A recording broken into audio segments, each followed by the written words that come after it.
வணக்கம். இன்னும் ஒரு வீடியோவோட வந்திருக்கிறேன். இந்த வீடியோவை பாருங்க, அப்புறம் சொல்றேன்.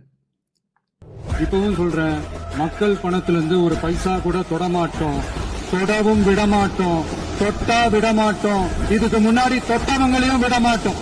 ஒவ்வொரு ஊழலா வெளியில வரும் போது, ஒவ்வொரு வேஷமா கலைஞ்சிரும் போது இங்க இருக்கிற நிறைய இந்த வசனங்கள் எப்படின்னு சொன்னா, அண்மையில் ஆட்சி மாற்றம் நிகழ்ந்த ஒரு விஷம் முடிஞ்சிருக்கு, ஒன்றரை விஷம் முடிஞ்சிருக்குது.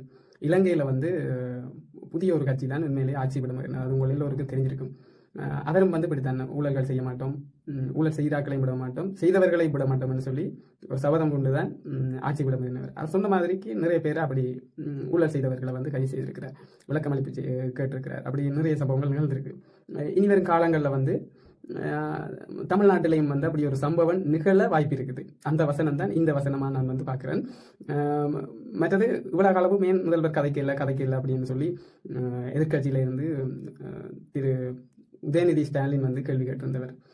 அதுக்கு இன்றைக்கு நல்ல சம்பவம் ஒன்று செய்திருந்தார், நல்ல பதிலையும் கொடுத்திருந்தார். ஆனா அந்த நேரம் பார்த்து எதிர்கட்சி தலைவரும் எதிர்கட்சி சபையினரும் வெளிநடப்பு எழுப்பி வெளியே போயிட்டினான். சரியா? அதுக்கு பிறகும் மனுஷன் விட்டவாடியில சம்பவம் தரமா செய்திருக்குது. பாருங்க.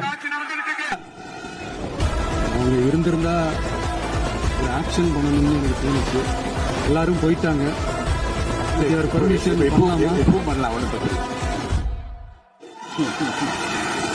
அதாவது சபையில இருக்க இல்லாம வெளிநடப்பு செய்துட்டு வெளியே போயிருந்து, அதாவது கணவனை தேடும் மனைவி என்று சொல்லி அதாவது சமூக வலைத்தளத்தில் பதிவேற்றி இருக்கிறார்.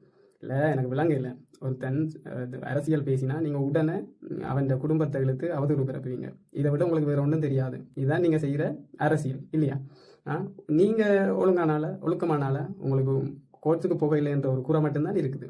சரி, அதையும் விடுவோம். உங்களோட தாத்தா என்ன மாதிரி பேசலாமா? அதையெல்லாம் பேசணும். ஆனால் நீங்கள் அரசியல் என்ற பேரில் அசிங்கப்படுத்துறதுக்கு விளையிறீங்க. உண்மையை சொன்னால் ஏற்றுக்கொள்ளுங்க, அல்லது அந்த அரசியலுக்கு போகாதீங்க. அந்த அரசாங்கம் இப்பதான் 1 மாசமும் 10 நாளும் ஆகியிருக்குது. அதுக்கிடையில எத்தனை குறைகள் சொல்றீங்க, எத்தனை பிரச்சனை பண்றீங்க, எத்தனை அவதூறு பிறப்ப வலிக்கிறீங்க. இதுதான் உங்களோட இவ்வளவு காலம் நிகழ்ந்த அரசியலா? அல்லது நீங்க செய்யக்கூடிய அரசியல் இதுதானா? இப்படி அரசியல் செய்றீங்கன்னா உங்களை மக்களே காரி துப்புவினோம். சரியா? உண்மையிலேயே அரசியல்ன்றது அதுவே இல்லை. அரசியல்ன்றது பிழை நடக்கிற இடத்துல சுட்டி காட்டணும், சரியா நடக்கிற இடத்துல அவங்கள தூக்கி பிடிச்சிருக்கணும். அதுதான் அரசியல். சரியா? அரசியல் என்ற பேர்ல அசிங்கத்தை கொண்டு கொட்டாதீங்க. நீங்க செய்தது அவ்வளவு ஊழல் ஆட்சி, அது மக்களுக்கு தெரியும். சரியா? அப்படி ஊழல் ஆட்சி இல்லைன்னு சொன்னா 13 லட்சம் கோடி இந்தியா தமிழ்நாடு கடன் வாங்கி இருக்க தேவையில்லை. சரி, அதுல 5 லட்சம் கோடியை கழிச்சாலும் மிச்சம் 8 லட்சம் கோடின்றது கொஞ்சம் நெஞ்ச காசு இல்லை. சரியா? நீங்க வாங்கின கடன் தொகை அவ்வளவு. அந்த 8 லட்சம் கோடியும் வங்கிகளில்